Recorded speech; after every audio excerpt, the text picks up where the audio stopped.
नमस्कार दोस्तों। मैं कहानियां सुनाता हूं की 783वीं कड़ी 783rd एपिसोड में अभिवादन स्वीकार कीजिए देवतोष का। दोस्तों, आज उनके खत और आप बाबूजी साहब का यह खत जो पुरानी सहजमार्ग पत्रिका में पब्लिश हुआ, इसका शीर्षक है सहज मार्ग। बड़े बड़े महात्मा और संत इत्तेफाक से नहीं आ जाते, बल्कि ये उस समय पर आते हैं जब दुनिया को बहुत ज्यादा उनकी जरूरत होती है। जिस वक्त अंधकार छा जाता है, यानी कि जहरीला मादा विचारों के द्वारा वहां आसमान में समा जाता है, उस वक्त उसकी सफाई की बेहद जरूरत होती है, वरना परिवर्तन किसी हालत में नहीं हो सकता। चुनांचे ऐसा वक्त था जब समर्थ गुरु श्री रामचंद्र जी महाराज फतेहगढ़ निवासी ऐसे समय पर आए जब उनकी बेहद जरूरत थी। उन्होंने वो काम किए, ऐसी ऐसी रिसर्च दी कि लोग आगे चलकर सोचेंगे तो दंग रह जाएंगे। सबसे पहली बात उन्होंने ये बतलाई कि ट्रांसफॉर्मेशन या टेंडेंसियों को सही कर देना सिर्फ दैवी चेतना ही कर सकती है, सुप्रामेंटल नहीं कर सकता। हालांकि श्री अरविंद जी इसकी कोशिश ही करते रहे कि हम सुप्रामेंटल से किसी तरह जमीन पर पहुंचा दें, मगर वे कामयाब नहीं हुए। यही एक चीज है जिसे दिव्य चेतना कहते हैं। इसी से आदमी बदल सकता है और पूरे तौर पर ट्रांसफॉर्मेशन हो सकता है। इसके आगे उन्होंने ये बात बताई कि अगर मोक्ष किसी तरह लोगों को हासिल करना है तो सिवाय योग के कोई और चीज हो ही नहीं सकती। योग के मायने सिर्फ यही होते हैं कि अपनी मानवीय चेतना को दिव्य चेतना से जोड़ देना। बस इसी को योग कहते हैं।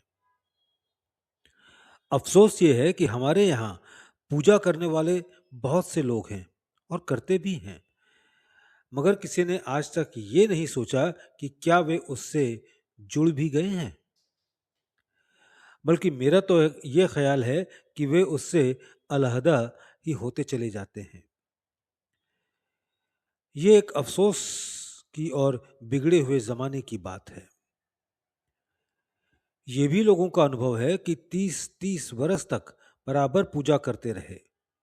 उनमें वे सब पूजाएं शामिल हैं जिसमें कि मूर्ति पूजन और जप भी शामिल है। मगर मेरे पास ऐसे बहुत से लोग आए हैं, उन्होंने यही कहा कि 30 साल की पूजा की मेहनत के बाद भी हम 30 सेकंड तक दिमाग को शांत नहीं रख सके, मगर फिर भी उसे करते जा रहे हैं। ये बिगड़े हुए जमाने की बात है। जब किसी पर अदबार या जवाल या डाउनफॉल होता है तो सबसे पहले विवेक शक्ति बिगड़ जाती है। उसके बाद उसमें खौफ पैदा होता है। जहां ये चीज पैदा हो वहां बिल्कुल तहस नहस हो जाता है। ये चीज हम में काफी तौर पर आ चुकी हैं। अब परिवर्तन की जरूरत है। अफसोस ये है, कहते भी हैं और सुनते भी हैं, मगर ये बात उनके दिल में पैदा नहीं हुई कि उसे छोड़ें या न छोड़ें। आदत या टेंडेंसी उनकी ऐसी हो गई है कि उन्हें छोड़ते हुए ख्याल पैदा होता है कि हमारे बच्चों को या किसी को नुकसान न पहुंच जाए। ये उनको उनका खुद का पैदा किया हुआ ख्याल है, कोई दिव्य ख्याल नहीं है। जमाना जरूर ऐसा आ रहा है कि रफ्ता रफ्ता लोग इसी योग साधना पर आएंगे और इसी चीज को अपनाएंगे जिसे सहज मार्ग पद्धति कहा गया है। अब मैं आपको थोड़ी सी सहज मार्ग की पद्धति की विशेषता बतलाता हूं। अब मैं आपको थोड़ी सी सहज मार्ग पद्धति की विशेषता बतलाता हूं। ये तो मैंने कहा है कि ये डिविनिटी ही आदमी को बदल सकती है और दुनिया में कोई चीज नहीं कर सकती। अब ये डिविनिटी हम पैदा किस तरह करें?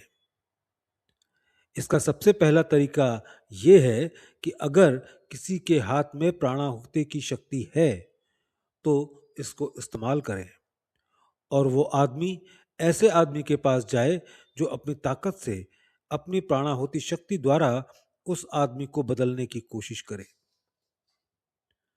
दूसरा तरीका ये है कि हम अर्ध चेतन मानस में वो ख्याल या विचार ले लें जिसकी इसको डिविनिटी से जोड़ने के लिए या योग में परिणित करने के लिए जरूरत है। इतना गहरा ख्याल हम अर्धमानस में बना लें कि दूसरा ख्याल ही न रहे।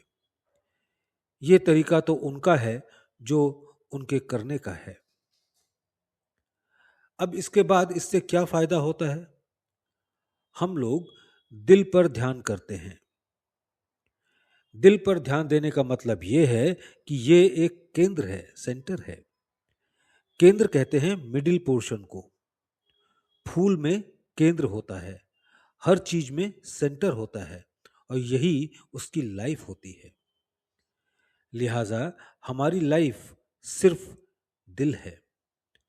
हम हृदय पर ही साधना इसलिए करते हैं कि हमारे में जो कुछ भी अच्छी बातें पैदा हो रही हैं वो सब खून में प्रवेश कर जाएं, ताकि जब खून का दौरा हो तो उसी हालत में उसका सब असर ले लें। उसका ये नतीजा होता है कि हमारी सारी प्रणाली में दैवीकरण होता चलता है, डिविनाइजेशन होता चलता है। इसके बाद करते करते इसमें तीन चार हालतें ऐसी तब्दील होती हैं, मैंने जिसको ईश्वर दर्शन की हालत बतलाई है। ये पता चलता है कि हर चीज में कंपन है, वाइब्रेशन है और उसे हम दिव्य कंपन कहते हैं। हर चीज में दिव्यता मौजूद है। उसमें एक अजीब सी, एक अचंभे की हालत आदमी में पैदा होती है। उसके बाद इससे और ऊंची हालत पैदा होती है जो उस वक्त सिर्फ अर्ध चेतन मानस में यह ख्याल मौजूद रहता है, मगर इसका भास कम रहता है। इसी तरीके से हालत तब्दील होती जाती है। आखिर में हम चक्र द्वारा चलते हुए उनकी सब हालतों को अपनाते हुए उसमें लय अवस्था को प्राप्त करते हुए उस हालत तक पहुंच जाते हैं जहां दिव्यता का भास रह जाता है। उसके सिवाय और कुछ नहीं है। माया का भी अभाव है। उस क्षेत्र में पहुंच जाते हैं जहां माया का हम पर कोई असर नहीं होता। डिवाइन और डिविनिटी हमारे शरीर में प्रवेश करता चला जाता है और इस तरीके का डिविनाइजेशन करते चले जाते हैं। जब इन सबको पार कर लेने के बाद जिस वक्त हम असलियत में पहुंचते हैं उस समय भी दो तीन हालतें होती हैं। डिवाइन लिबरेशन तो हर जगह मौजूद ही है, मगर जितना आगे हम चलते चले जाते हैं उतना धीरे होते जाते हैं।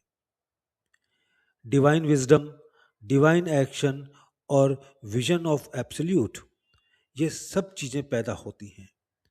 जब इसको पार कर लेते हैं तो उस लय अवस्था की हालत पैदा होती है जिसको ब्रह्मलीनता कहते हैं।